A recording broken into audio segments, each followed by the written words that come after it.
That's right, Nora. You're going to have to. What it is. Every revolution or every political movement or any kind of change, and having someone, okay, CIA, which is fucking for you to call me CIA when you know I'm not.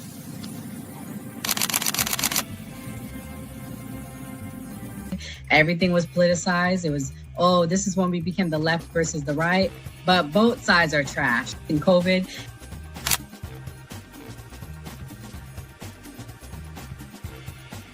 his own thing. So it seems to be that money's the issue, that like we're using money and that's how politics is being pushed.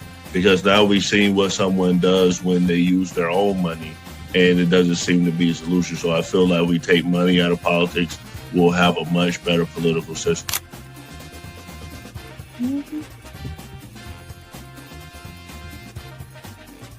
Politician, you think they're gonna come out and tell me the truth? They was lying to my mama. They ain't gonna never tell them.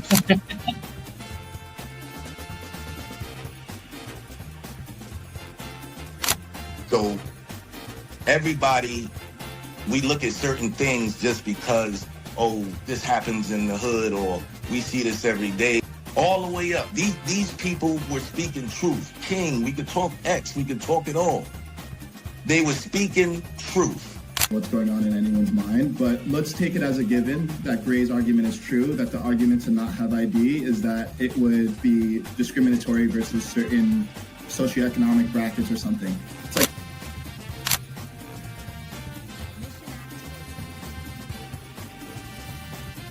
like the world's greatest trial run of what people will do and what people won't do. And we are the only country on the planet that really fought against the government. A lot of it, because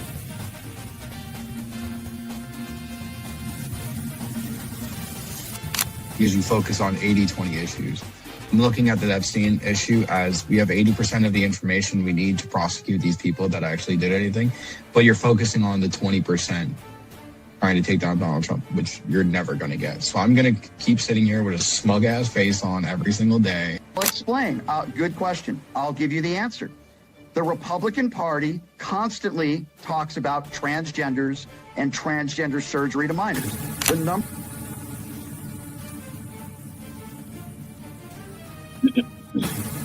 I'm mostly on the left ideologically, but I don't associate with the Democrats because they're not ideologically on the left. The Democrats are clowns, and they're also losers.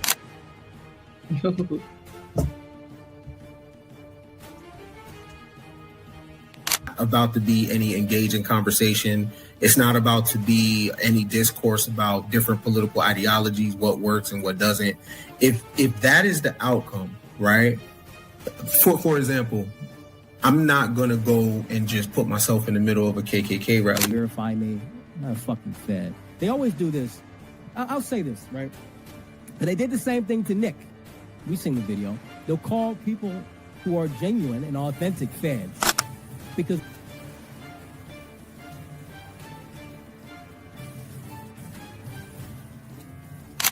the interesting thing to me is that the ones that claim that they believe the Constitution are now trampling the Constitution. The ones that said they believed in the First Amendment, the freedom of speech, right, are now going against the freedom of speech. leadership perspective.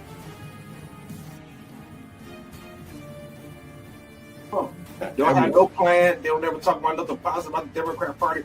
Everything is just anti-Trump. They're not willing to have a conversation. They call us fascists. We willing to have a conversation. Charlie Kirk's willing to have a conversation. Emerged from this briefing as dissatisfied and angry, frankly, as I have from any past briefing in my 15 years in the Senate. I am left with more questions than answers, especially about the cost of the war. My questions have been unanswered, and I will demand answers because the American people deserve to know. And I guess I am most concerned about the threat to American lives of potentially deploying our sons and daughters on the ground in Iran. We seem to be on a path toward deploying American troops on the ground in Iran to accomplish any of the potential objectives here. And there is also, as disturbingly as anything else, the specter of active Russian aid to Iran, putting in danger American lives. Literally, Russia seems to be aiding our enemy actively and intensively with intelligence and perhaps with other means. And China also may be assisting Iran. So the American people deserve to know much more than this administration has told them about the cost of the war, the danger to our sons and daughters in uniform, and the potential for further escalation and widening of this war, a war of choice made by this president, not chosen by the American people, with potentially huge consequences to American lives. جمال اینجا حملات موشکی ایران ادامه داشته چندین بار امروز این آژیرهای خطر به صدا درآمد و آخرین بار که آژیر خطر به صدا درآمد حمله. Disclaimer. The views and opinions expressed on this panel show are those of the individual speakers and do not necessarily reflect the views or positions of this channel, its affiliates, sponsors, or production team. This content is intended for informational and entertainment purposes only. Viewer discretion is advised. We encourage respectful dialogue and critical thinking around the topics discussed. Party. Why I like the new party? Number one, it's a group of people that's on a panel. We all have differences, but we all basically still come together at the end of the day. The new party for me is about unity. The new party for me is about educating people to the truth, letting people know what's been going on in our country. With that being said, shout out to the new party, man. We're going to keep it going with y'all.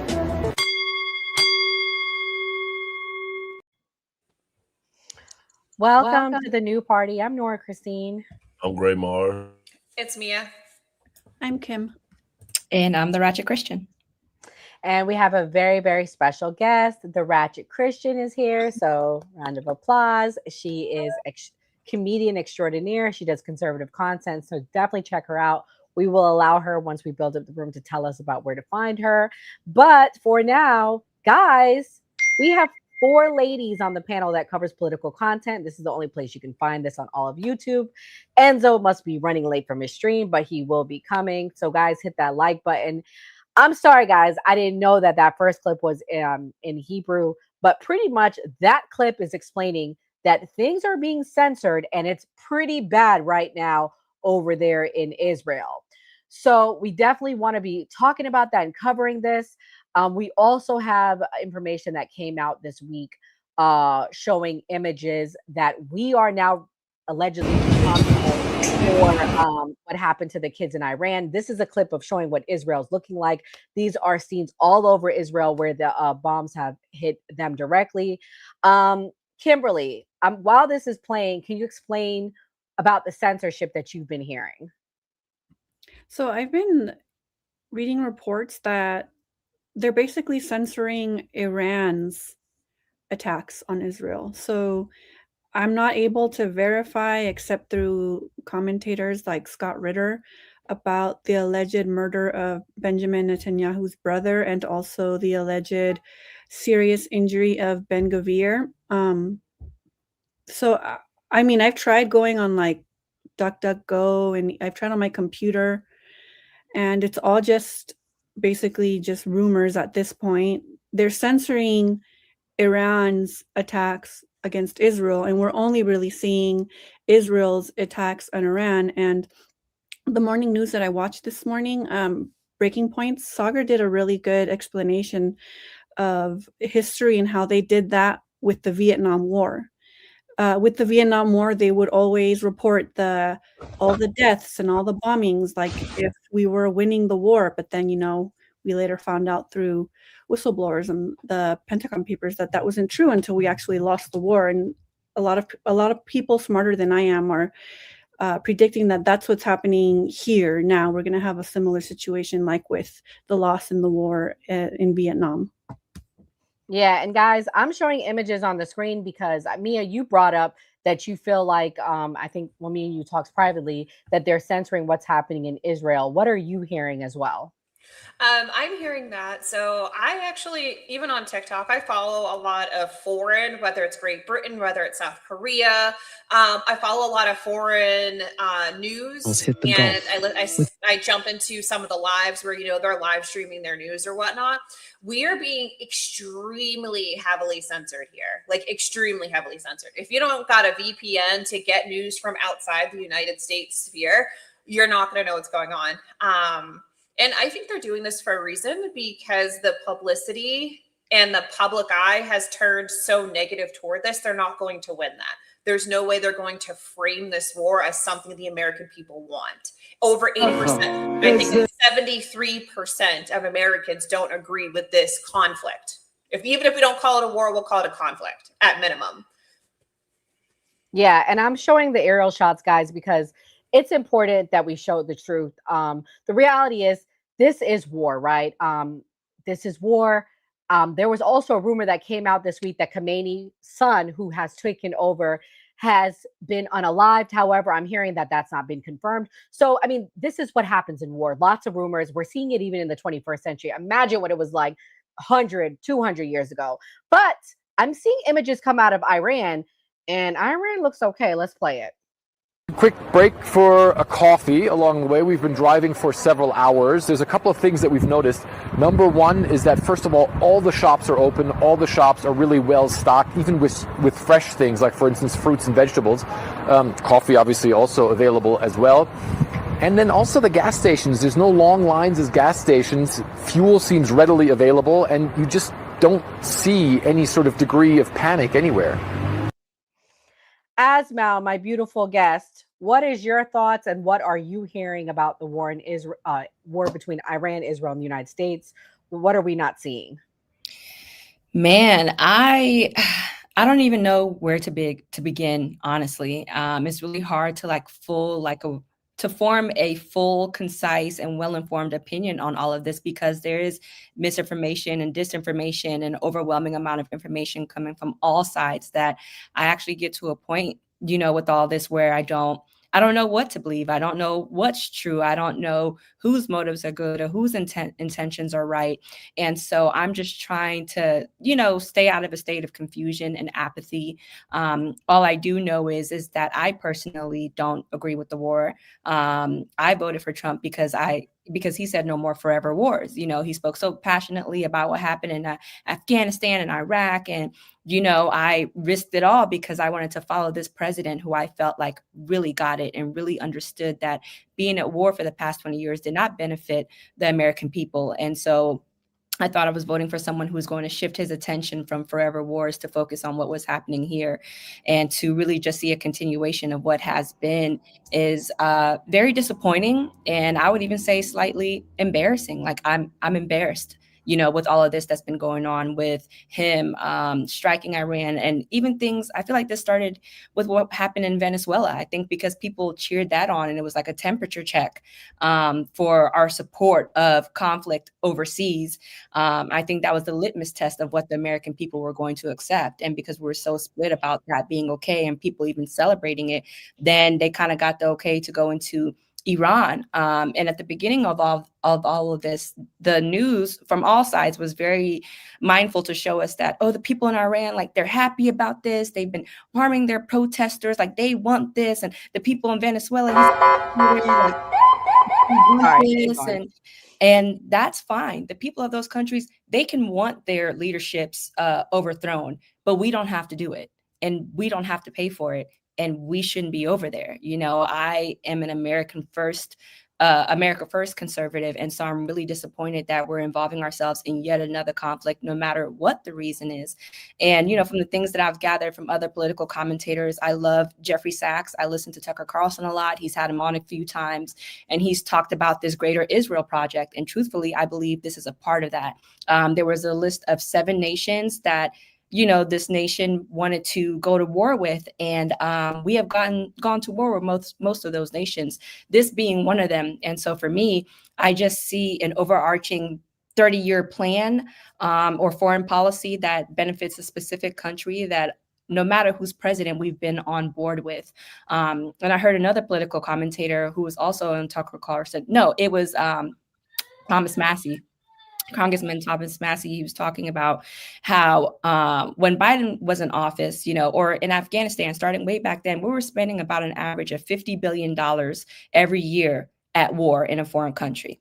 And so we pulled out of Afghanistan and Iraq, but that $50 billion still needed to be spent. So what did we do? We went to Ukraine.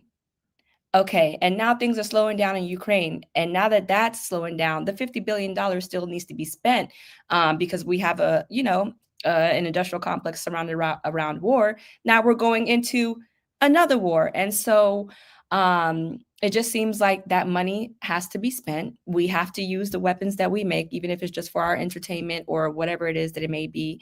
Maybe not for our entertainment, maybe for, empire building, whatever it may be. I'm just really, really disappointed, and I'm embarrassed because this is not what I voted for. This is not what I wanted. I don't see how this puts the American people first in their day-to-day lives. And you can't convince me otherwise. You can't convince me, we have to do a preemptive strike. We have to go and get them before they come and get us, because it's like, I'm old enough, I'm in my 30s, I've lived long enough now to have watched what happened in Afghanistan and the weapons of mass destruction and all these things. And we're on the other side of that, and we're reflecting and knowing that we could have done better. So you're not going to convince me that we're going to go in the Middle East and do the same thing again and have different results. It's silly, it's stupid, the propaganda is not working, and I'm really disappointed. I'm really disappointed. Gray, I'm going to play this clip for you and get you in here. Pretty much, this is basically explaining and showing what it's looking like as far as the protests go and what reporters are seeing inside Iran. Hi, everyone. I'm here live from the streets of Tehran. It's 3 a.m. right now, and people have just heard of the news of the new supreme leader being elected. And I'm just going to show... Oh, Lord. Here we go. Streets of Tehran. Make sure to send this to Trump and his dirty, filthy media.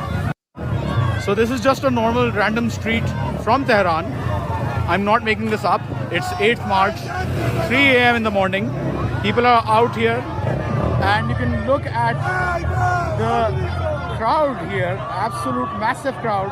Trump said that Iranians want to come out against the regime, and you see the protesters of the regime and all of these regime propagandists who have come out at 3 a.m. in the morning celebrating the election of Ayatollah Mustafa Khamenei as their supreme leader.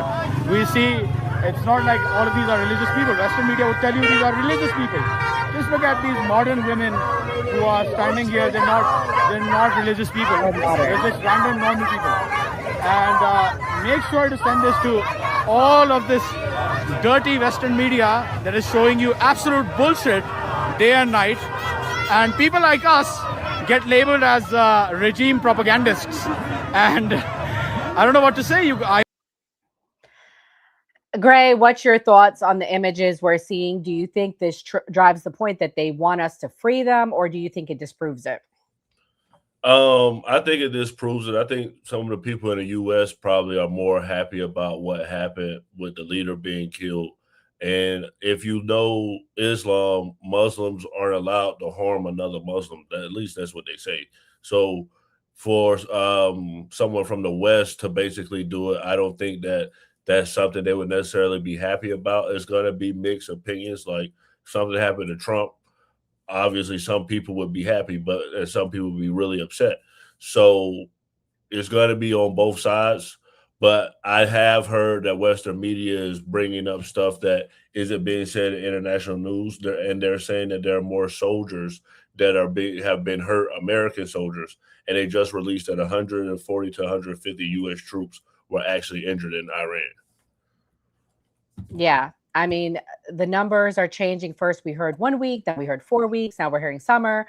So people are scared, guys. just because we're expressing our fear doesn't mean we still don't support our country. We still don't support the president. If you said you're not scared, to me, I don't know. Either you're not informed, you're not clearly thinking. I don't know what to tell you, because now they're also saying that sleeper cells have been activated. But leading up to this, we found out something regarding a rumor that MAGA and conservatives disavowed and said wasn't true. Now we're hearing reports we've admitted to this. This war with Iran has been underway. The deadliest incident of civilian casualties was a strike that happened on an elementary school in southern Iran that killed scores of children. Tonight, a CNN analysis of that attack reveals evidence suggesting that the United States military was likely responsible for it. What you're about to see is disturbing. I want to warn you. The United States says it's still under investigation, but this was the scene at the school just after the strikes 1 week ago, nearly. CNN has not independently confirmed the death toll, but Iranian health officials and state media believe that at least 168 children and 14 teachers were killed. Our analysis, which is based on satellite imagery, geolocated videos, and the assessment of munitions experts, suggests that the school was hit around the same time that an attack that American forces had launched on a neighboring Iranian naval base.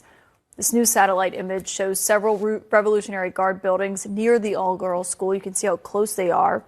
In red, you can see the craters at the center of the structures, including the school, and what experts say look like precision strikes. A wall, marked by that dotted line there, is all that separates the school and this base. When asked about the strike this week multiple times during multiple different press briefings, this is what Trump administration officials have told reporters. Did the United States airstrike a girls' elementary school and kill 175 people? Not that we know of, Sean, and the Department of War is investigating this matter, and I would just tell you very strongly, the United States of America does not target civilians, unlike the rogue Iranian regime that targets civilians, that kills children, that has killed thousands of their own people in the past several weeks, and uses propaganda quite effectively, and unfortunately many people in this room have fallen for that propaganda. Can you give us an update on what the administration knows, what you know now about the reported strike on a girls' school in southern Iran on Saturday? All I can say is that we're investigating that. We, of course, never target civilian targets, but we're taking a look and investigating that. Now, the internet blackout in Iran has made it very difficult for our teams to examine weapons fragments that are left at the scene for further evidence of responsibility. Reuters reports, though, that U.S. military investigators also believe it is likely U.S. forces were behind that strike.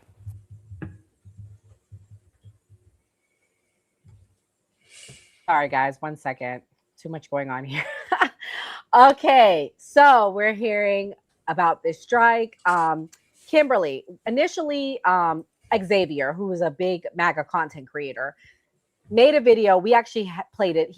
SBT, Simple Black Theory, who's a part of our Monday team, The Man Cave. Check it out. Check him out. Check it out. He debated Andre on Sunday. If you guys haven't seen that stream, please go back and watch it.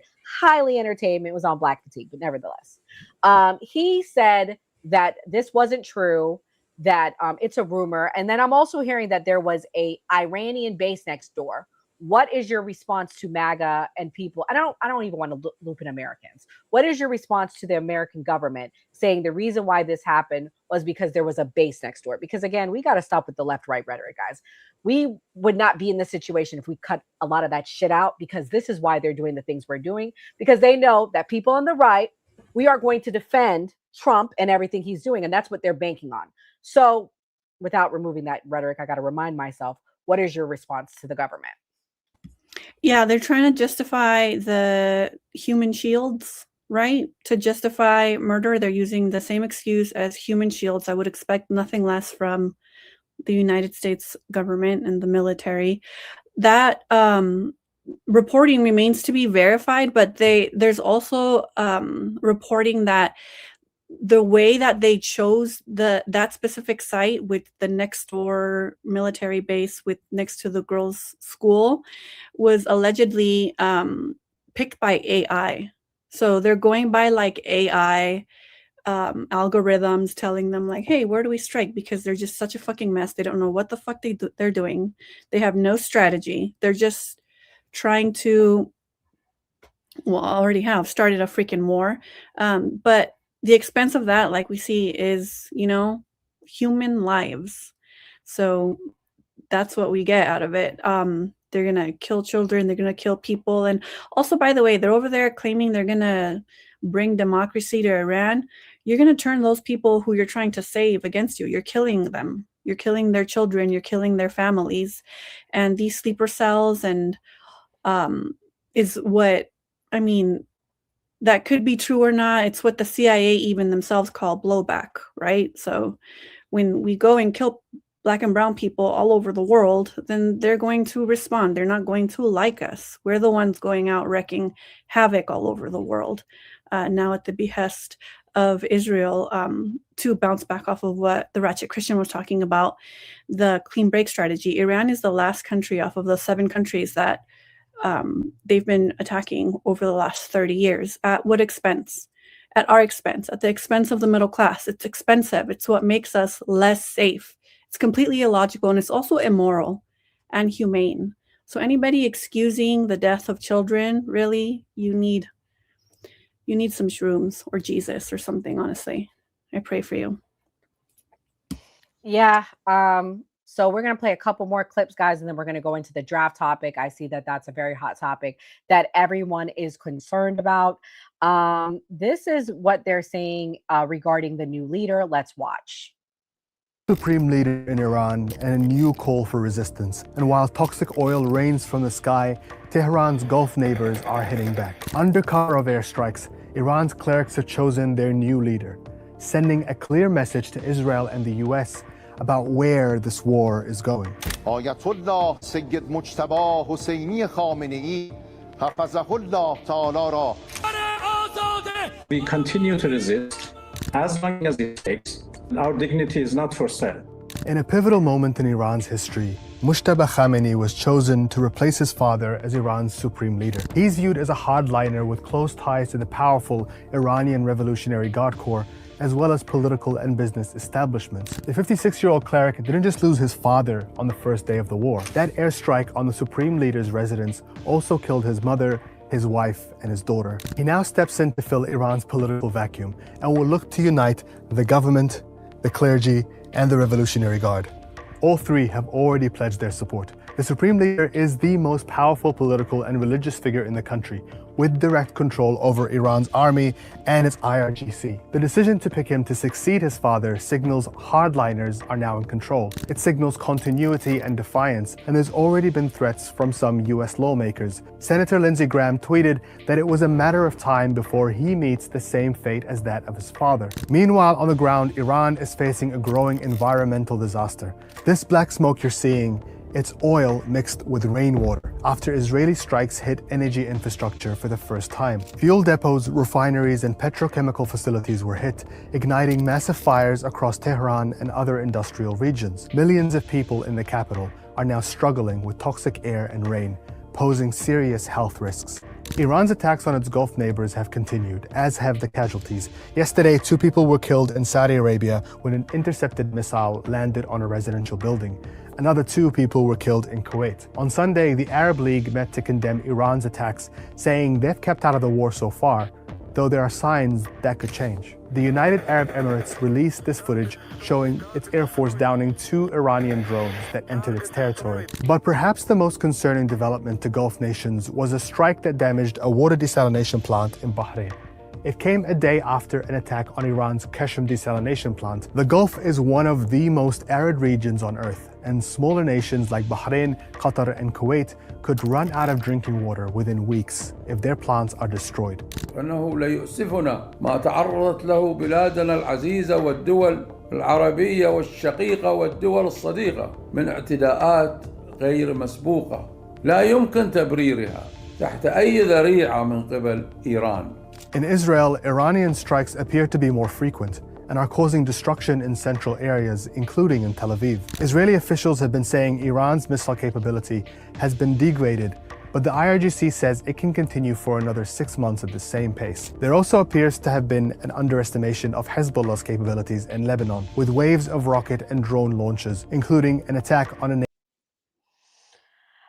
So Ratchet, what's your thoughts? Do the people of Iran want us to save them? Yes or no? No. I mean, this is classic regime change war. I've seen it in my lifetime. They're pretty much following the same playbook. You know, how is America coming to bring freedom to your country when it's not even listening to its own citizens? What do we have to offer a country when our own government is not listening to us or providing the things that we need and prioritizing our needs with our own money? It's just simply not true, you know, and I always want to be politically correct and I want to talk around these topics, you know, so to not make others uncomfortable or to get myself banned. But honestly, when we're talking about war, I don't think there's a place to be polite or to be politically correct when people's lives are in danger. You know, I don't believe for a second that America struck that school by accident. I think we did it on purpose. I don't think that we can claim, oh, AI, we just didn't know. We have such capabilities as a country. We are so advanced at war that I don't believe that that's a mistake. I think it was intentional. And I think this whole dancing around it of like, well, you know, I want to support our government. I don't want to, they did it. And we're capable of doing something like that, and we would do something like that. I think we've crossed many lines when it comes to war, and we have no lines that we won't cross when it comes to war, especially when it comes down to protecting women and children. We're not doing that here. So if we don't have care for our own citizens when it comes to the Epstein files, which conveniently we're not talking about anymore because of this war, if we're not persecuting the people within our country who harm our women and children, who's to say that we won't harm the women and children of other countries? We have, we will, and I'm pretty sure we just did. And I refuse to pretend like we didn't. I'm not going to play along with the media game of we don't know, we're investigating it. I think it was intentional. I think it was to rile up people and then to get the Iranian government worked up too and its surrounding nations. I support our troops. I'm married to a veteran. My husband is a veteran. You know, again, this is not about the American people. And I understand our soldiers are going to do the things that the commander-in-chief tells them to do. They may not have a choice in this matter, but our government shouldn't be making these decisions and putting our troops in danger. I support our troops. I love our troops, but I will never be for a war, cheer on a war. I am a survivor of a war. I was born in Sierra Leone. I emigrated to this country because there was a civil war in my country. I know what it's like to wake up to have tanks in front of my house. I walked 100-something odd miles from my neighboring country in Sierra Leone to Guinea. I've seen war with my own two eyes. And for a lot of Americans and most Americans, war is a theory. We have an ocean that separates us from anybody that will ever want to do us harm. But the people who we're engaging with do not. And so I will support our troops. I'm not going to pretend like our nation isn't doing what it's doing right in front of our eyes, because they are. Well said, Ratchet. I brought you on the most perfect night. I only put on the screen to show a little bit of what's going on in the chat. If you guys are watching other places, please come follow us on YouTube at The New Party. But the chat is jumping tonight. Y'all want y'all chats on the screen, please send a super chat. But anything else, Mia or Gray, that you want to add? Because we're going to switch to the next topic. I was going to say, I completely agree with Miss Ratchet Christian on everything she's saying.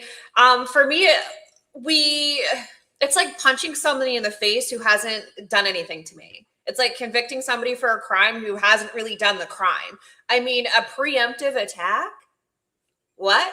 So we're just killing people to kill them now because they may do something in the future, potentially.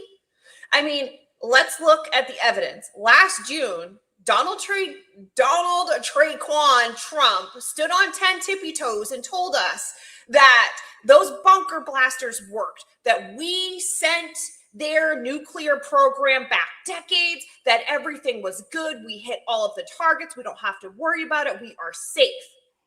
So 9 months later, now we're not safe. Now the same bunkers that we destroyed with our bunker busters, all of a sudden they rebuilt, which isn't possible. It's literally not humanly possible to rebuild all of those sites within 6 months. This is not possible. So somebody's lying here. And so many people seem to not have that kind of discernment. So was Trump lying last year? Was that footage just fake? Or who's lying now? Because last year he said we were fine. Last year he destroyed those bunkers. Last year he destroyed those nuclear underground facilities and everything was fine. But now we're not. Now they're 2 weeks away, even though we destroyed those facilities and they showed us proof on TV. And I'm saying proof loosely. So what's going on here? Who's lying? And then we need to stop acting like us going in this conflict. First was what? A week? Now it's 4 to 6 weeks. Now it's till September. I mean, the timeline keeps moving. It just like the goalpost keeps going. It was 7 days. Then it was 4 weeks. Then it was 6 weeks. Now it's September. Like, I don't get it. Why are we moving the goalpost? If this isn't a war, if it's not a conflict, why do we need to be there longer? And then what are we going to do? There's 90 million people in Iran. 90 million. And I can guarantee you 45 million of them are Ayatollah supporters, right? So we just killed their commander. They put a new one up there. So now if we decide to regime change, we have to physically go in there and set somebody up. We have to quarantine them. We have to build them a fucking castle. And then we have to stay for security guarantees because we can't just put a random person in there with 45 million people who hate them, who are going to take their country back because these people have grown up in this system for almost 50 years. So you guys in the chat are a bunch of idiots. It's not simply dropping bombs. Now we have to go in and we have to provide security for the new regime we set up. And then we're talking about a landmass that on 3 sides is mountains. I've seen you fucking people. You guys can't climb a mountain. I've seen you guys, all right? You guys are flatlanders. You can't climb a mountain. Okay. Over 80% of the American fighting force comes from corn-fed Midwest and down south. Baby, there ain't nothing but meth mountain down there. You guys aren't fighting in the mountains. Yeah. So here we are. What are we doing now? Perfect segue, Mia. Perfect segue. Is the draft coming? I'm going to let Greg kick it off first once I play Mia's clip. So here we go. Let me add this to the screen. Guys, if you're watching, please hit the like button. If you're not already subscribed, please subscribe to our channel. We appreciate all the support and love and watching tonight. Do you think eventually there will be a need for boots on the ground? I would not exclude it for those reasons or other, but we'll have to see how it goes forward. And will that include Israeli boots on the ground, do you think? I exclude nothing. We've been waiting for 47 years, and we came to a point that every necessary means should be taken in order to achieve our goals. What we're seeing from... Do you think eventually there will be... Did you freeze? Sorry, this individual, Gray, they're saying that he is a former Israeli defense minister. Benny Gantz declares that he won't rule out American boots on the ground in Iran. I have other clips that mention it as well. So we'll get to that. As somebody who's actually had boots on the ground in our Iraqi freedom war, what is your thoughts now that we are going to be sending Gen Z, the next generation after us, to go to this war? Are we prepared? Do you think that all these people hollering will sign up for the draft? What's your thoughts? Well, I remember, I don't know if they still do this now, when I turned 18, that you had to like fill out a form, like basically saying that you're qualifying to be drafted.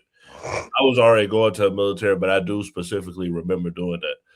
Do I know if it's going to be a draft? I'm not sure, because during the Iraqi freedom war, basically they was giving out a bunch of money. If you signed up for 8 years and you were infantry, they would give you $80,000, but you had to complete that entire term to get that money. So they would spoon-feed you a little bit of that. So they do spend money. So I don't know if they're going to actually have to like get people to draft. And they offer, college reimbursement.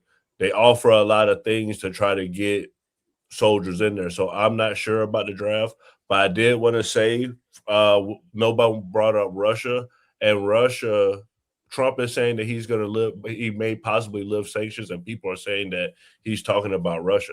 And Russia also was getting drones from Iran fighting in Ukraine. And so Ukraine is now not getting a lot of help because of this fight in Iran. So it's a possibility that this is going to affect Ukraine. Well, they're already required to sign up for inscription in Israel. So who knows? Maybe we'll get that from our greatest ally. Maybe that's something that they'll be enforcing here. Maybe that's the direction we're going in. Somebody has to fight this war, y'all. I'm just saying, somebody has to go fight this war, honey. And we all know these rich people that are voting for this are not going to send their children. But we got lots Can I of add clips. to that? Sure. That's how they entice, and that's why I'm very quick to always point out that I don't attack military members and I don't shame them or blame them or voters. That's how they lure in the lower and middle classes into the military off of not just lies, but honestly just freaking Satanism at this point. And I just want to add, just, because it's very important to me, but Iran has some of the most ancient, most beautiful architecture and buildings in the world. Is the same as when they were attacking a lot of the holy sites in Iraq, which includes the majority of ancient Mesopotamia. I think those are the greatest crimes against humanity, when they erase our humanity, our collective humanity, because we're all humans. And it breaks my heart when I see them attacking ancient buildings like that. There's a mosque in Jerusalem that all Muslims, Shia and Sunni Muslims, believe was where, I might get this wrong, Abraham ascended. And a lot of Jewish people also believe that before it was a mosque, it was like their holy site to something else. But everybody involved, all the bad people, were aware that the Shia Muslims, which are the ones that are activated in jihad, when you attack or martyr their leaders, which we did, that it would provoke a religious response. So sadly, this is how you get, the people who are actually going to physically fight and die in these wars to get personally invested at the expense of the rich pedophile freaking cannibalist elites. So just wanted to point that out. Well, Kim, people do come back with that bag, because that 80,000 is on top of their regular pay. Not only that, if they die, you have a $400,000 life insurance policy. And when you're over there, you're being fed and they're taking care of you, so you're saving additional money. And You also get bonuses, right? You also got health care, you get bonuses. What? It's a signing bonus. And if you're like me and one of my close friends is how I know Doc, you gotta gamble, because a lot of soldiers gamble. You're gonna come back with a lot of money. Mm-hmm. Oh Lord! You had to add that. Playing dice out there. But yeah, well, this is what they're saying about the draft. This is the press secretary and what she had to say. Out there are worried that we're going to have a draft, that they're going to see their sons get in and daughters get involved in this. What do you want to say about the president's plans for troops on the ground? As we know, it's been largely an air campaign up until now. It has been, and it will continue to be, and President Trump wisely does not remove options off of the table. I know a lot of politicians like to do that quickly, but the president, as commander-in-chief, wants to continue to assess the success of this military operation. It's not part of the current plan right now, but the president, again, wisely keeps his options on the table. So, guys, before I let somebody else go, while we have everybody in the chat, please come back tomorrow night. We will be having Mika, Pop Culture Mika, on tomorrow night. She was a part of Anton Daniel's team, so she will be coming to give her opinion. Also, this Sunday, we are hosting another debate. We will actually be talking about the rise of anti-Semitism with Gen Z, I mean. Enzo will be debating with someone that he works with on his team. I don't know the person's name. I think he's a mod for Opinionated Girl. So that Opinionated Girl, everyone probably knows who she is. We'll be debating Andre. Andre will be explaining why he doesn't think anti-Semitism is on the rise and explaining his position. So I see y'all are definitely in the chat feisty about that. So I had to add that in there. Ratchet, what is your thoughts on this draft, honey? Who's going to go fight? We asked the two young men, love Enzo, but he came with his friend. We asked both of them last week. We said, y'all are young. Are y'all willing to go sign up? They said, one of them said, it was honest. He said, look, I can't sign up. I got too many problems, honey. Enzo said, look, I don't have to sign up to support the war. So this is the opinionated with Gen Z. They don't want no parts, or they don't want to sign up. What do you think? Well, I think that this is Israel's war, so they should fight it. Like I said, no holds barred. I'm not going to be politically correct. This is not our war. It's their war, and we're, enacting it for them. But I don't think American soldiers should go and die for Israel's war. I think send all of the IDF first, and then when they run out of those people, they should send their civilians, and then when they run out of their civilians, then the war is over. Also, I fully support sending all the MAGA people proposing war as well. Yeah, I mean, listen, the one thing about MAGA and the Conservative Party, and what I did like is the fact that we love our country. And in loving our country is a part of being willing to lay down your life for it. Like I said, I'm married to a veteran. I'm married to somebody who has served our country. But it needs to be an honorable cause, and it needs to be a cause for our country that benefits our country in some kind of way. And I don't see this being that. As far as Gen Z joining the draft, I feel like, as a society, we've harmed our own citizens, poisoned our own citizens, whether it's with the food and the water, or, ideology about gender. Like, are we mentally and physically fit to be drafting people right now? How many people are on SSRIs? How many people need mental health medication, in Gen Z? And I love Gen Z. I love them as a generation. I feel like as a whole, a lot of them are coming back to God, and they've been fed or handed a lot of things that aren't fair to them. And so to then also require that they go and fight a war that they largely don't agree with, I think it's a nonsense. And I've been seeing a lot of this talking points with Carolyn Levitt, who I used to really like too. I used to like her so bad. I thought she was like, oh, Legally Blonde, this girl's so cute, she's feisty. But it's like, to see the propaganda coming out of her mouth is actually quite scary. I know it's her job to be able to do it with a straight face, but to wrap it up as like, oh, Donald Trump is being wise, he's not ruling out the possibility of like boots on the ground, and framing it as a good thing is very dangerous. There is no wisdom in that. We shouldn't be having boots on the ground anyways, because we ain't got no business being there. Just yesterday, you have been showing that's one. And to wrap up my thoughts, because I know I'm sure you want to move on to another subject, but I had made a video on TikTok about this earlier, where I feel like all of this is being done intentionally. It's like it's a runaway train, and unfortunately I don't see it stopping anytime soon, because like I personally feel like this is part of the Great Reset.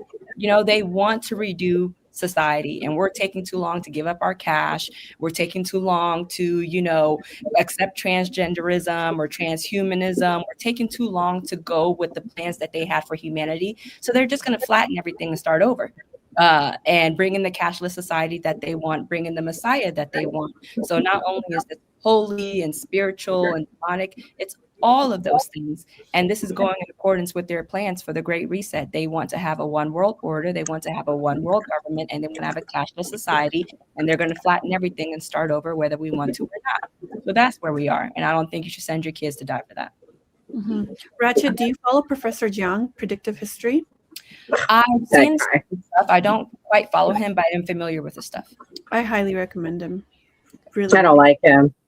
I've heard stuff about him I don't like. Oh, you have to tell me later. I'll tell you. I'll tell you later what I heard about him. Yeah, you could like him, but he got some things wrong. But y'all go check him out. Make your own opinions. You're kind of freezing, Nora. In this next clip, we're going to play this clip right here. This is about what happens if we send our troops into Iran. Is planning to send ground forces into Iran, and I will explain why this might be a catastrophic mistake, because Iran is not like Iraq. It is built like a fortress. Let's start with the west and southwestern side. Iran's entire western edge is protected by the Zagros mountain range. This mountain range stretches along the border with Iraq and reaches toward Turkey. The terrain here is rocky, high, and brutal. It is not just mountains. It is endless choke points, narrow passes, and perfect ambush territory. We have already seen what happens here when in 1980, Iraq invaded Iran. Iraq had a clear plan. It wanted to capture the oil-rich province of Khuzestan and then push deeper to crush Iran's revolution. Iraq had tanks, manpower, and support. But for years, the war got stuck. Iraqi forces reached the flatter areas near Khuzestan, but crossing the Zagros and moving toward Iran's core was a nightmare. And as a result, after 8 years, the war ended without a result. That is what the Zagros does. It slows down armies until they bleed. Now look to the north. Along the Caspian side sits the Alborz Mountains, another natural wall. These mountains make ground invasion from the northern side extremely difficult. So Iran is protected from 2 directions by mountain barriers. But even if a foreign army somehow crosses the coastline, fights through the mountains and enters Iran's interior, the geography becomes hostile again. Iran has massive desert regions, like the Lut Desert, which is known for extreme heat, as temperatures here can reach up to 70 degrees. This is not a terrain where large armies can move easily. It destroys vehicles, strains supply lines, and exhausts troops. This is why Iran has historically been so hard to conquer. Iran is not one open plain. It is layers of natural defenses, mountains, deserts, and long distances. So if America sends ground forces into Iran, it is not just choosing a war. It is choosing a war where geography itself fights back. And that is exactly how superpowers make catastrophic mistakes. Okay, Grace. So as someone that actually served, Mia brought up some good points. Do you think that our boys will be able to truck up the mountains? Do you think that we will be sending them to slaughter when we drop them off in the middle of Tehran? It seems like only one way in, no ways out until we take control. What's your thoughts? I'll say that we're probably going to see technological warfare. Somebody just put send robots in the comments. If you look at Ukraine versus Russia, where we see like these drones attacking each other, and they were already telling us when I was getting out of the military, they were like, oh, you need to go get a 4-year degree.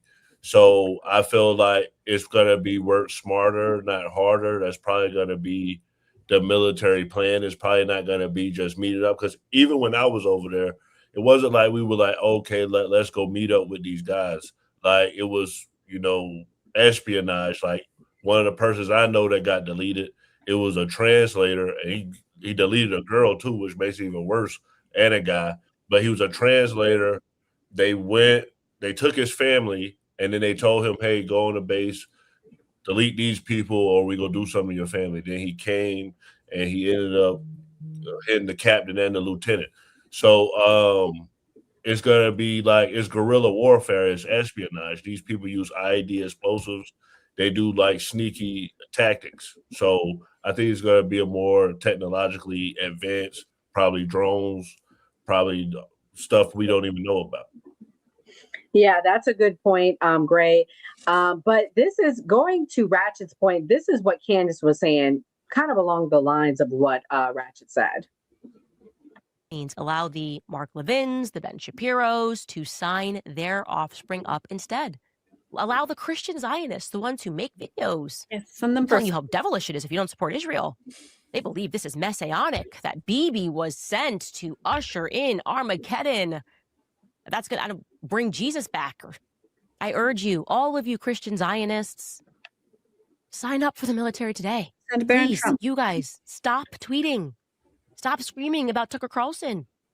You have something much more important to do. There's a messianic mission right now. Go to Iran.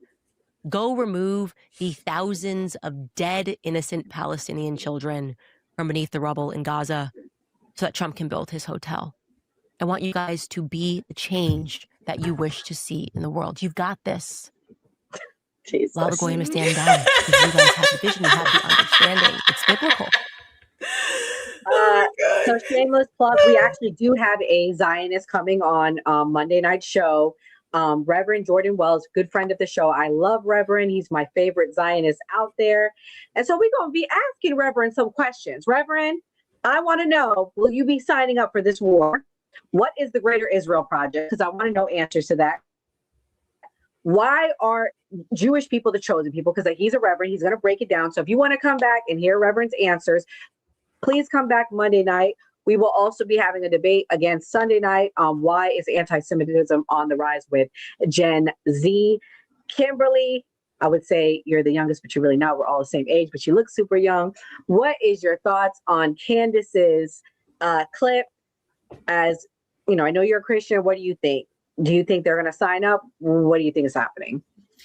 I mean, I get, you know, she's being flippant, and I appreciate that, but I really would hate to send American troops. Unfortunately, that's what we're looking at. We're looking at ground troops. They're going to have to send boots on the ground eventually. We should send, but like, you know, in order of like importance, you know, start with, you know, the rich elites, all of those people voting for war, send their kids first. Send Barron Trump.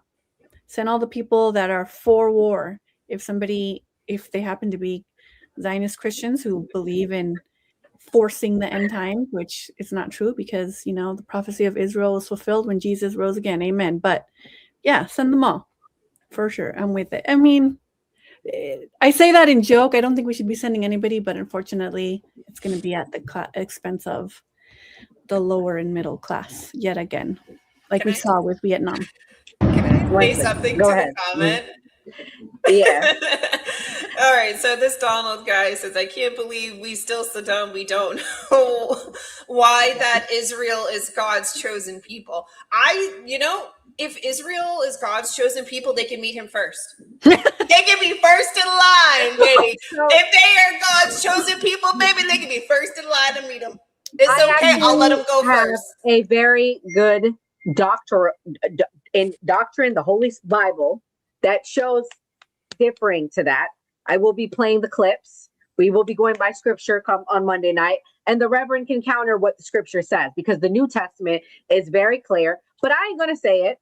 I'm gonna allow a Reverend. We're gonna have two Reverends, one in real life, one from the clips, explain both. So come back, Donald. You might learn something. Sorry, keep going, Mia. But like I said, if they're God chosen people, and if he led them, he said God led Israel into wars and conquered those who stood in his way. Good, baby, get to the front of the line.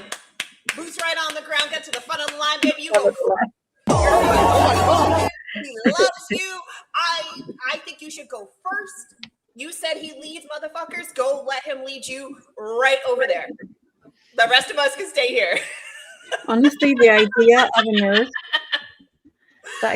an earth without like people who think a certain way sounds nice. Is that mean?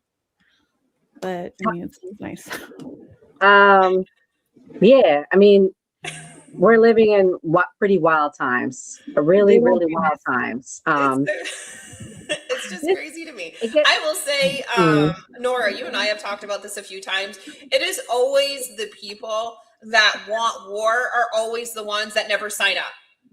A lot of the veterans I know, obviously they understand that Iran is an issue, and it has been an issue for a long time, and obviously potentially could be an issue in the future. But I have not seen a lot of veterans that are like, yeah, let's go. Let's go drop some bombs. Let's go waste some money.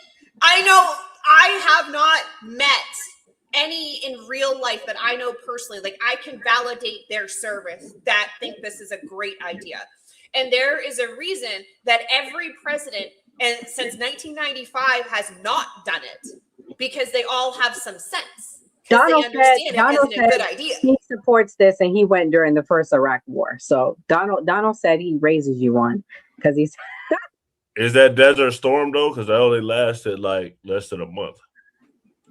Yeah, you're right. So Donald, this ain't the same, boo. This ain't like before. Now we gonna be throwing them into the wolves in the mountains. But I have one more clip on this topic. This is from our favorite Lindsey Graham. We're going to win. My favorite the United States. You just wait to see what comes in the next 2 weeks. The next 2 weeks meaning what? We're going to blow the hell out of these people.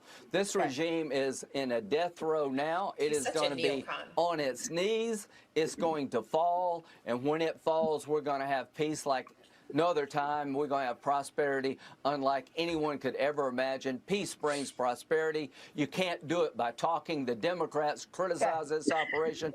They didn't do a damn thing. These men and women in the military should make us all proud.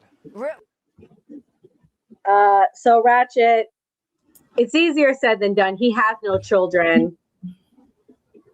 I'm so glad, right? Because what I think about when I see people like Lindsey Graham, and then I see, you know, our president and the decisions that they're making within the next 10 to 15 years, you know, they're not going to have to live in the world that they're building. They won't be here. They won't be here to see through the actions. I mean, the consequences of the decisions that they're making right now. These are older men who have lived the fullness of their days. They're on their way out. They're on their way to stand before God, and he's going to pass down their sentences. And to me, it's layered in that it's sad and that they're closer to the end of their lives than most of us are. And they're not worried about having to stand in front of God and answering for the decisions that they're making right now. But also these men are making decisions and building a world that they're not going to really live to see. We're going to, by God's grace, live to see that. Our children are going to live to see that, but they're on their way out. So to me, it just kind of seems like they're trashing the place before they go. If you got to move out of an apartment and you leaving, instead of leaving nicely, they're just dumping the whole place. They've gotten to enjoy the spoils of war. War used to make sense for their generation because we would go destroy other nations and enrich ourselves. We've done that all over the world, that now there is no enrichment. We've ravaged so many other countries that it's like we don't really gain that much from war. So when he's talking about peace comes first and then prosperity, for what? We could prosper if we keep our billions of dollars here and focus on what it is that we have going on. There have been talks about invading Iran for the past 30 years, and for 30 years, they have not done anything to our nation. And so the fact that, it has to be done now, I feel like it's because these men know that they're leaving this earth. They're on the way out. And this generation that's coming up behind them, we don't want war. We don't need to meddle in the affairs of the Middle East. We don't need to destabilize the world and be the world bullies. We don't need to do regime change. We don't have to destabilize other countries to remain number one. And not only that, too, we're trying to destabilize the Persian Empire, mind you. Okay? That was here before the United States, and I'm sure we'll still be there after the United States. We're going on. Mia has this gripe with she said it's always the boomers that's doing this shit. It's always the boomers. It is always the boomers. It's always them. It's they are the populists. Y'all are about to go stand in front of God. The time is winding down on you. Okay, you need to make better choices. But I also, to even tie in Charlie Kirk, this whole generation, our sentiments have been changing. And I feel like the urgency in what they're doing right now and wanting to finish this greater Israel project that they've started 30 years ago is because they know that everybody who started it is dying. The younger generation has no interest in continuing this nonsense because it hasn't proven to be beneficial to our country. They're not selling it to us well. They're trying to convince us that we should go and die for their war one last time before they die. It's not working. So I would like to add, though, that this fight with Israel and Iran and Persia, Iran, aka in the Bible, if you read your Bible, it says Persia, has been going on for generations, centuries. And to her point, Iran has always come on top, y'all. Y'all need to go do y'all research, y'all history. There's a reason why they are one of the oldest civilizations. I don't know who's in Trump's ear. I really don't. I'm going to play this last clip. This is Kimberly's favorite person. Whole favorite person, Nick Fuentes, in the whole world. I kind of like him. He's starting to grow on me. He say he wants unity, so I'm good with that. Here we go. If a single person is killed in a terrorist attack, that is the fault of Donald Trump in Israel. Period. Sorry. If a single person is killed in a terrorist attack, that is the fault of Donald Trump in Israel. Period. Full stop. I don't even blame the terrorist as much. You know who's responsible for blood being shed if there's terrorism? Number one, Donald Trump. Number two, Israel. Number three, the terrorist. And you want to know why? It's Donald Trump's job to put America first. And he knew bringing us to war would mean this. He knew that. And he keeps telling us. He says, it's a war. People die in a war. It's going to happen. So he signed those people's death warrants. The second that we started dropping bombs, he sealed the fate of Americans that will die in terror attacks, and he was okay with that. Never forget that. You're talking about Muslim migrants. Okay, they're fucking towelheads. What is the American president's obligation to his own people? The American president who ran on America first, Americans first, signed the death warrant of every person who is or will be killed overseas or in a terrorist attack because he knew this was inevitable. He knew there'd be collateral damage. He knew there'd be civilian casualties, and he did it anyway for Israel. And Israel knew it too, and they dragged us into the conflict. For them, it's an acceptable sacrifice. They're probably happy about it. And then you get the Muslims that are just unwitting pawns. They are just the instrument, as always. As always. The blacks, Muslims, the Indians, they're the instrument in this equation. They probably have the least agency out of all of them. So no, focus up. You talk about immigration doesn't work in an international conflict. Hey, who created the international conflict? Which country? Whose money? Which billionaires? I gotta say this though. I remember, Gray, when we started doing the show, we talked about Nick, and me and D. White, who started the show with us, we were making fun of him. We're like, what a clown, what a crybaby. And I gotta say something. That little shithead got everything right. He said, do not vote for Trump. He said, because Trump is going to take you to war and have us leading the charge to Iran. And everything he said has been right.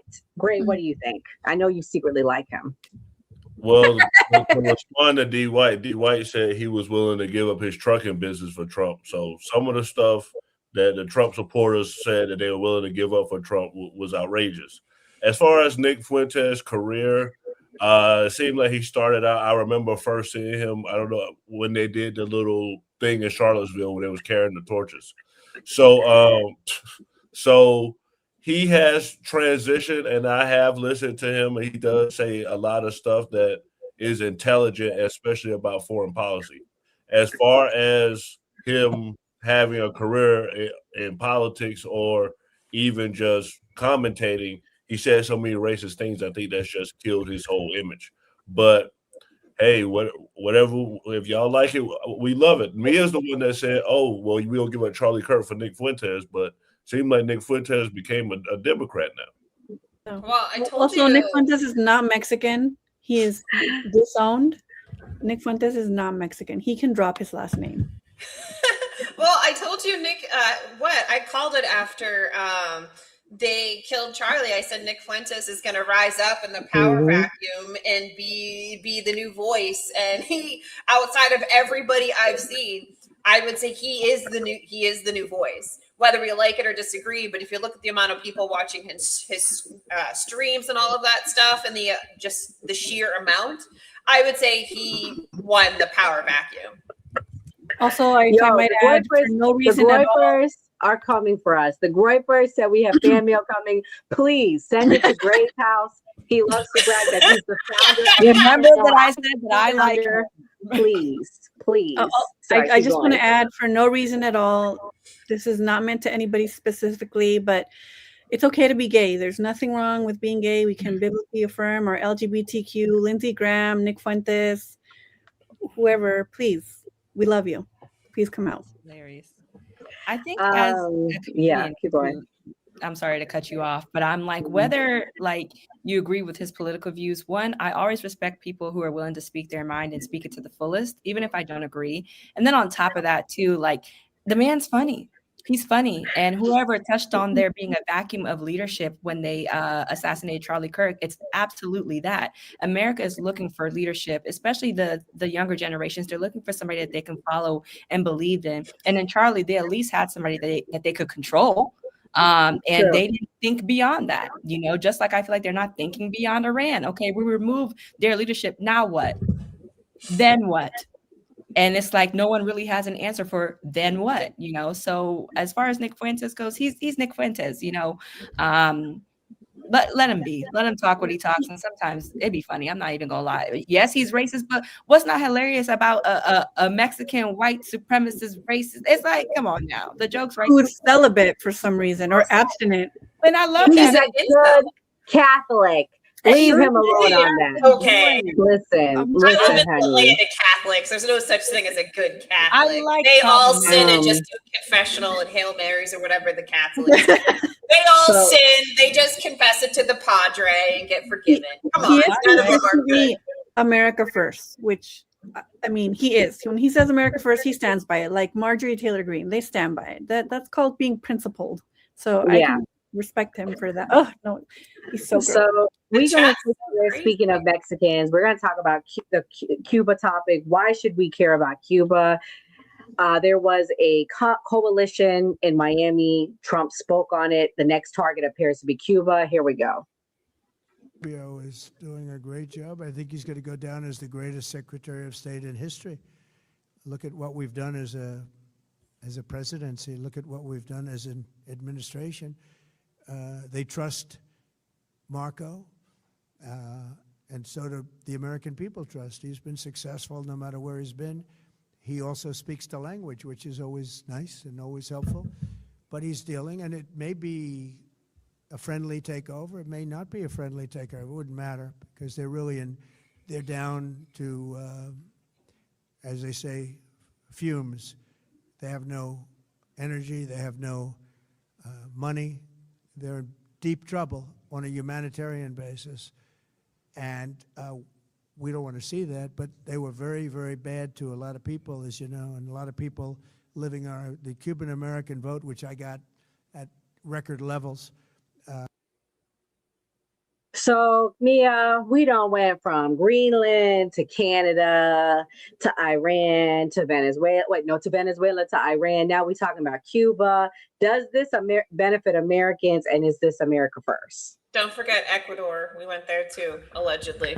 Ecuador. We can't forget Ecuador. Honestly, this just feels like a vendetta from like Marco Rubio. I know he's like descended from Cuban immigrants, so I feel like there's just some beef there that he's just trying to do, which I don't agree with.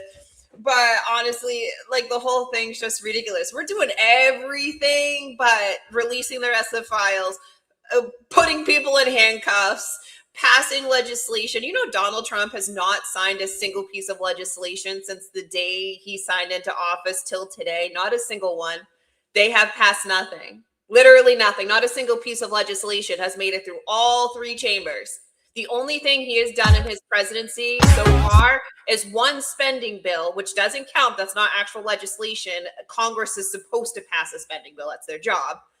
And a bunch of executive orders, which will be overturned for the next person. So for over a year, we have had not a single piece of legislation. We haven't had a single person in the Epstein's files arrested or anything like that. And we have 14 million kids that are starving. We have almost 800,000 now that are homeless. That was clips I'm playing is showing you guys what it looks like in Cuba. I'm going to play this clip right here. This is someone explaining what's going on in Cuba. In Havana, Cuba right now, and this is where you bring your rationing notebook to get one. Oops, my bad, guys. Here we go. This is the notebook right over here. This is where you bring your rationing notebook to get one piece of bread per day. This is the notebook right over here. And you show it over here. And then they'll give you one piece of bread. So you get one piece of bread, and then sometimes if they have extra, they'll give you one egg. Sometimes you'll only get a few eggs per month, not cartons, single eggs. And then if you're lucky, they might give you extras, but don't depend on it. So unlike Iran, I will say I do believe a lot of Cubans probably want to be free. A lot of them come here in the 1990s. I grew up in Miami, Florida. There were boatloads of people coming. It was really, really bad. I will say I do believe they probably do want to be free. But Ratchet, is this America first? Does this benefit us? Should we liberate the Cubans? Oh my goodness. First of all, thank you for finding and sharing that clip, because I didn't even people's countries usurping their authority, overthrowing their leadership. All nations have a right to self-determination. And Cuba decided what it was going to be lots and lots of decades ago. And if it wants change, I believe it should have change. But currently, the American people cannot afford to be everywhere, doing everything, helping everybody but the American people. Now is just not the time. So that's what I'm saying. So shout out to Selena. She's our friend. Ratchet, you met her. She said she's watching. I appreciate her watching. She said we should be watching for what the Marines are doing at the moment, specifically ones that are already staged. So that's good insight. We need to be my researchers on the team, Mia, Kimberly, go find what the Marines are doing. It's in the Marines. But this clip right here is for Gray. This is our future potential governor. This is what he had to say. Stance on Cuba. Oh, listen, I've long wanted regime change. We have a brutal dictator, murderous, communist regime in Cuba. They've destroyed the liberty of the Cuban people for almost, definitely 2 generations. We're now going on the 3rd. They needed to go long ago. You think the president should be involved in that policy? First, knowing Donald Trump, he's involved in every policy. Just because one source said something doesn't make it so. Thanks. So Gray, what is your thoughts?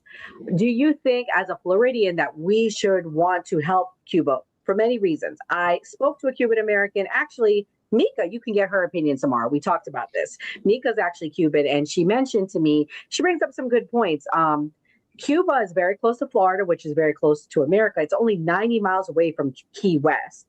So the friend of my what's the thing you say, Mia? The friend of my friend is my enemy. So nevertheless, I don't know if you all know. Say it. Go ahead and say it. Oh my God. Now you put me on the spot. I can't think of it. The enemy of my enemy is my friend. Enemy of my enemy is my friend. Nevertheless, I don't know if you guys know this, but they do military drills every year with Russia. Okay. Every year, Russia does these military drills 90 miles off the coast of the United States. So based on that and knowing what we know, what is your thoughts, Gray? Do you think we should help these people or keep them as an enemy? Well, we've been doing this with Cuba since JFK. It was the Bay of the Pigs when they tried to sneak the people in, and then the people got caught, and then they got arrested. And for me personally, my first Spanish teacher was Cuban. And I remember her telling me that she had to fly all the way somewhere else just to be able to fly back to Cuba. But if we talk about Obama had lifted a lot of stuff with Cuba. I remember, because we are in Florida, we have a lot of cruise ports. I remember people were excited because they were like, we get to go on a cruise to Cuba, this, and that. So we were normalizing relations. And then it was like sound waves or something they said hit some tourists or something. And then that's when Trump came in and then he pushed back on the progress that we have with Cuba. But Cuba's a communist country, to answer your question, and Russia's a communist country, but Russia and Cuba have had relations since Fidel Castro. And if we look at what was happening in Cuba before, it was the Italian mafia that had all their gambling and all their businesses there, and the government was corrupt. And that's why Fidel Castro was able to gain power, because Fidel Castro was the bastard son of a wealthy Spanish farm owner, and he was housed with Haitian immigrants and people that were poor, so he understood poor people, became a lawyer, and that's why you have all these Cubans coming here in an influx to America, specifically South Florida. Well, I'm going to have Kimberly react to this last clip, and then we'll go into closing thoughts. This is what this young man had to say about Cuba. Nelson Mandela of South Africa got out of prison. Guess which country was the first one he visited? Cuba. I knew that. Ooh. When COVID-19 was ravaging the entire world, which country was sending doctors to treat and assist patients? Cuba. Who provided refuge for Assata Shakur and Robert F. Williams, 2 revolutionary black leaders? Cuba. Who was willing to provide assistance to black folks during Hurricane Katrina when we were being treated like dogs? Cuba. Who was protecting Nicolas Maduro and lost dozens of troops? Cuba. Who has been training a lot of countries' doctors, especially in the Caribbean? Cuba. Who was providing asylum to hundreds of Brazilians who were fleeing the brutal military dictatorship that was ruling the country for over 2 decades? Cuba. So for the rest of the world to not lift their finger while Cuba is under a blockade is morally bankrupt. A lot of y'all would not be where y'all are if it wasn't for Cuba. Cuba could have easily sold out its allies under Henry Kissinger, and Cuba refused to do so. Cuba did not have to sacrifice lives in Angola. They did it though. So for the world to not circumvent the U.S. when it comes to providing Cuba with fuel and solar and renewable energy is mind-boggling. Because a lot of countries believe that if they just don't rock the boat, they're not going to get tariffs. The U.S. is going to find a way to tariff you. So why don't you actually push back and tell the U.S. there are consequences for their actions? So I just have to say, I want to tell a little quick story, and then I'll let Kimberly go.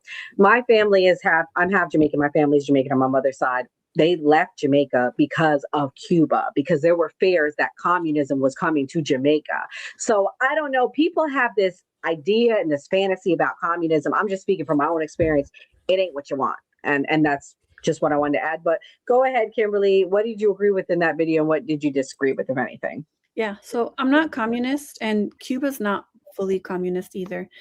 What was lifted from Cuba that helped momentarily the population of Cuba was the lifting of having them declared as sponsors of terrorism.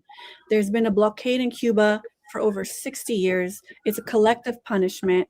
The Lancet study that I've been citing ad nauseum says that since 1970, economic sanctions alone, which are a type of warfare, have killed over 38 million people. That includes people in Cuba. And my heart goes out to the people in Cuba. I'm not communist, but if we're going to let communism fail, let's lift the blockade on Cuba. Let communism fail on its own. Narco Rubio was trafficking drugs as a teenager with his brother-in-law, including exotic animals. His family actually left before the Cuban Revolution. So a lot of the Cuban diaspora, I have a lot of Cuban friends, saludos a mis amigos cubanos. A lot of the Cuban diaspora here in the United States are going to be more conservative. You know, it'd be similar to like if right now during the Trump administration, you get a lot of liberals exiting, and a lot of the expat liberals are going to be talking shit about the United States, right? So Trump put back in the declaration of Cuba as a sponsor of terrorism. The United States is the biggest sponsor of terrorism in the world by far. Also, one little minor correction from that guy there in that video, the world actually does speak out against the blockade in Cuba. Every single year, almost every single country votes to end the blockade in Cuba because it's what's impoverishing these people. It's a collective punishment. But because the United States at the United Nations has veto power every year, the United States and Israel vote to keep the blockade on Cuba. It's what's keeping them poor. It's not communism. And again, not communist. Communism is inherently atheist. It's inherently authoritarian. It stifles individuality. It stifles creativity. So I'm not trying to defend communism here, but the reason why little Narco Rubio, and a lot of the conservative diaspora Cubanos want to get, they have like this sort of they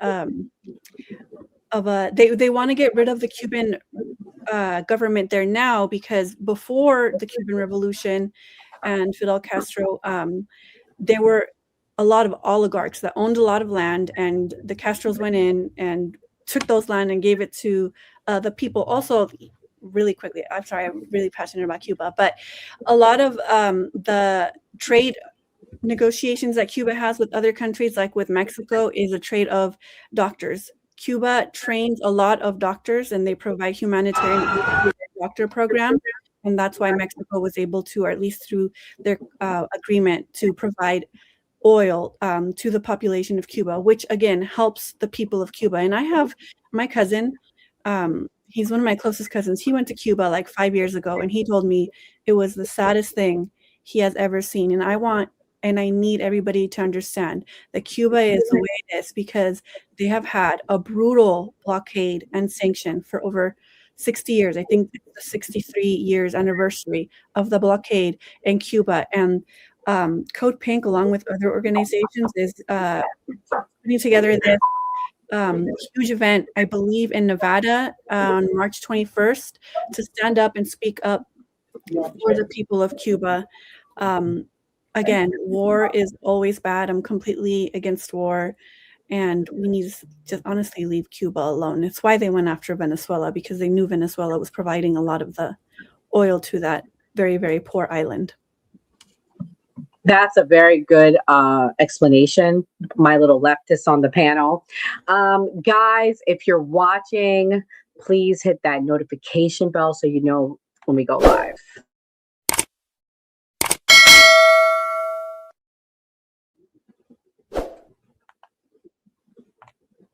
And guys, before I allow the team to do our closing thoughts, we have a team trip we are doing in April. We are making a documentary. Everybody you see here tonight will be a part of the documentary. Ratchet, good friend of the show, is also coming. She will be a part of the documentary. Maybe we'll have her do some comedy. We'll talk about that because I'm working on what the videos are going to be. Yes. Kim will be there. Mia will be there. And plus a few other members of our team.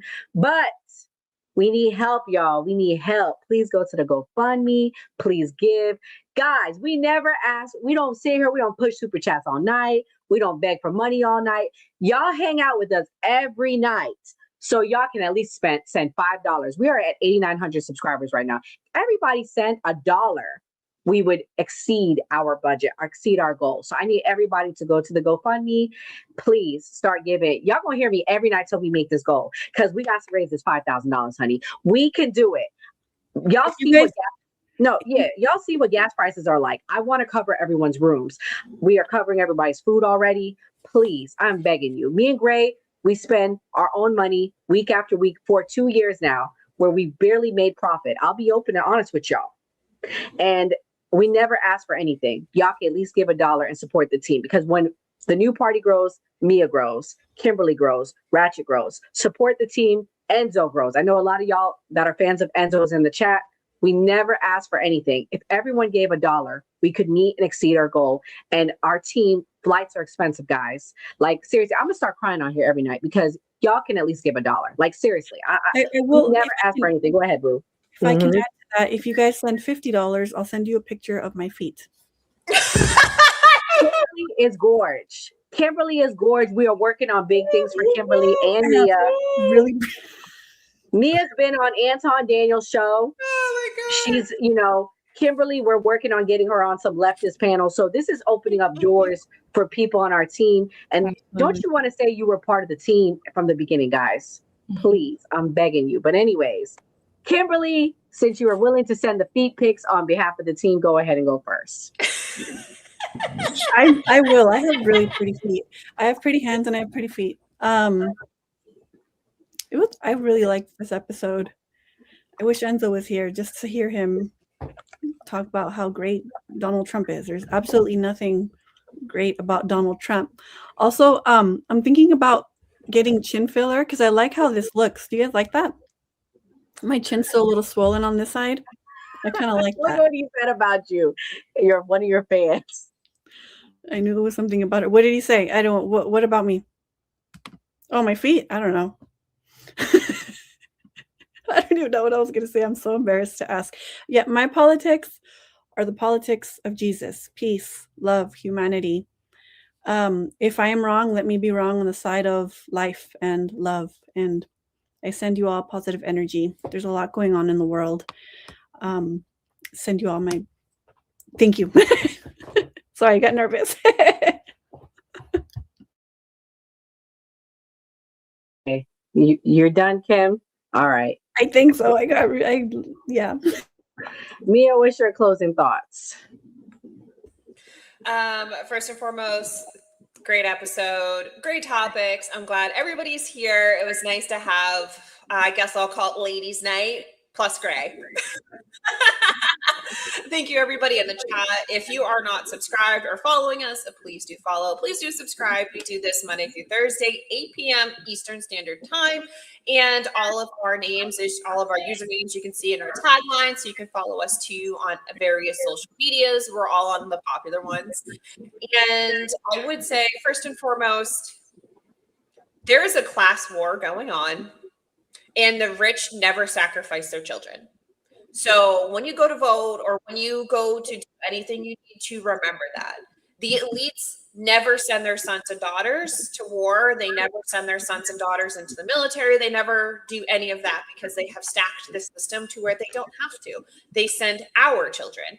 So just be reminded of that it is a class war out there, and everything that these elitists and our leaders do is basically to help themselves, and very little of it is to help us. That's deep.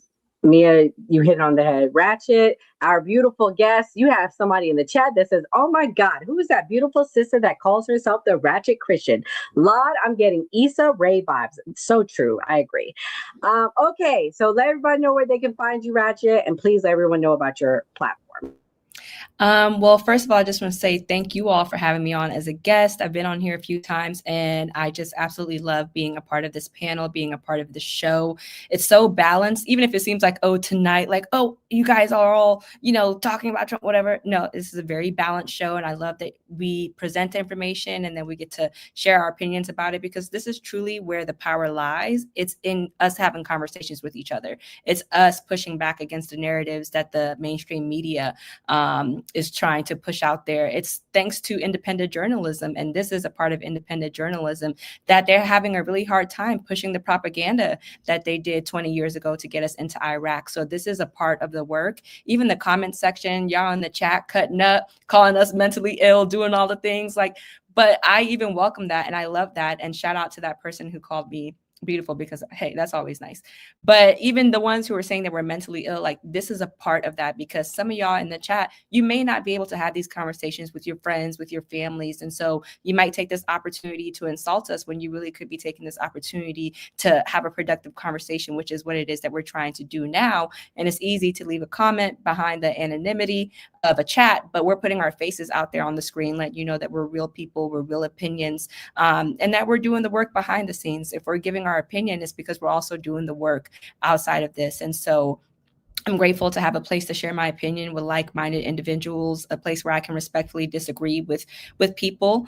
And so if you all liked what I brought to the conversation, you can find me on all social media platforms. I've been engaging in the chat. I'm on YouTube at The Ratchet Christian. I'm on TikTok, Instagram at The Ratchet Christian. And I do comedy, political commentary, all the things. And I look forward to coming back. Thank you for having me. Thank you for coming. Kim, your friend sent a super chat. Give him a shout out and plug your stuff. You're muted, Lou. You're muted. Thank you, friend. I don't know who that is, but he's my friend. Thank you. Please keep sending super chats. Share the video. Follow us on all of our social medias. I made a YouTube account the other day. Please follow me on YouTube. It's the same at Kimberly and Now everywhere. Thank you. We love super chats. We'll see you at the. Is there going to be audience in Florida or no? Yes, I will explain what we're doing after Gray goes. We'll see you in Florida, friend. Yeah, y'all go check out Kimberly's stuff. She is giving you that leftist opinion. She's funny. She makes joke skits. So go support her and support Ratchet if you want to laugh. Gray, what's your closing thoughts? I think one of the greatest things about a new party is the people that come on here and are political commentators. Like, we have a man cave show Monday and Wednesday, but I was the only guy here, so I stepped back like a gentleman and let the ladies just take over the show. And it's not a lot of places where you're going to see, just women just debating political stuff. So I feel like that's important about the new party, because we talked about race last night. It's people from all different races. Thank you, Ratchet, for coming. I loved your story about war. It's great to hear people speak from a personal place, because it helps you understand it a lot more. So we'll be back here tomorrow with Mika. I'll let Nora explain all of that. Like we always say on a new party, always vote. Yes, always vote. Guys, thank you so much to our team. Shout out to Ratchet. Ratchet came on when we had 3,000-4,000 subs, honey. She believed in it. She came through, and the team has just evolved. Could not do this without our team. So shout out to Kimberly. Shout out to Mia. Shout out to Enzo. Shout out to Andre Williams, Kamal, Rippy, who am I forgetting? Slim, Doc, and Skeptic. Ken and Skeptic. Let me not forget them too. So we could not do this without them. So thank you for subscribing. So guys, if you enjoyed tonight, you are definitely going to enjoy tomorrow night. We have someone very, very special coming onto the show. Mika, aka Mika Pop Culture Mika, will be coming on, aka now the Messy Conservative. So you definitely want to come and support her. Please, please, please come support her. She was on Tasha K recently, so she's been doing big things. So come back tomorrow. She will explain. We'll be talking about the culture war. We'll be talking about, did MAGA and Republicans lose the midterms before it even happened with this? So she'll be explaining why they have not. We also were on BBC together. You guys can go check that video out. We were interviewed by BBC Radio, so definitely go and support. But let's talk about this documentary real quick. Okay, this documentary real quick. We got a documentary coming in June. Okay, if you guys give money on our GoFundMe below, those of you that give money, you will be getting credited in our closing credits. Go to the GoFundMe right now. I need everybody to give $1. I know gas is expensive, but we really appreciate y'all. The team, we will be doing in real life content in a real studio. We will be interviewing the team. What does politics mean to you? We will be asking everybody about their story, their backstory. Why did they get into political content? Where do they see the future of America? So it's very, very important. Very, very important. Okay. Again, support us. We appreciate you. So yes, we will be in a professional studio making content for you, as well as having, camaraderie. You get to know us on a more personal level. Like Ratchet said, we are real people. So please support us. We got big things coming. Also, guys, Sunday night, we have a big debate. We have the moderator for Opinionated Girl coming to debate Andre on anti-Semitism and why it's rising among the youth. Andre will be saying why he doesn't think it is anti-Semitism to be critical, but they will be having people there defending and saying, hey, y'all are going a little bit too far with this. This is where we go into the anti-Semitic realm. So definitely, please come back. Please. Kimberly says she'll be watching it. So anyways, guys, have a good night. God bless. Stay safe. Before we wrap, I want to take a quick moment to talk about how you can support the new party. We are an independent media platform. No corporate backers, no political handlers, just a collection of voices representing all American viewpoints, especially the stories they don't want you talking about. I'm disgusted with our government, and it doesn't matter which party you're talking about. I'm disgusted. We are watching an active genocide. I don't know how else to put it. There are thousands of people getting killed every day. This is the first time in history that an American cardinal has ever been elevated to pope. It is legitimately make America great again. Yeah. Like, they're fighting for illegal immigrants, not immigrants. Illegal. Like, and they burning the flag and shit. Like I always say, it was a great episode. I'm happy with the wins that Donald Trump's. Like you heard Nora Skeptic say, we're going to keep bringing like different types of content and things that we know people want to see. And like we always say on the New Party, always vote. If you believe Americans can still have civil discourse, even in these polarizing times, we need your help to stay independent and keep growing. You can support us by donating to our GoFundMe page, becoming a channel member, sending a super chat, or grabbing merch from the New Party store. Every donation goes directly toward growing the channel promotion and our upcoming documentary. And as a thank you, donors will receive an exclusive copy of the documentary 1 week before it premieres. Who is the New Party? We're you, your voice, your stories, your America. We can only do this together. So if you're able, please donate and help us get the message out.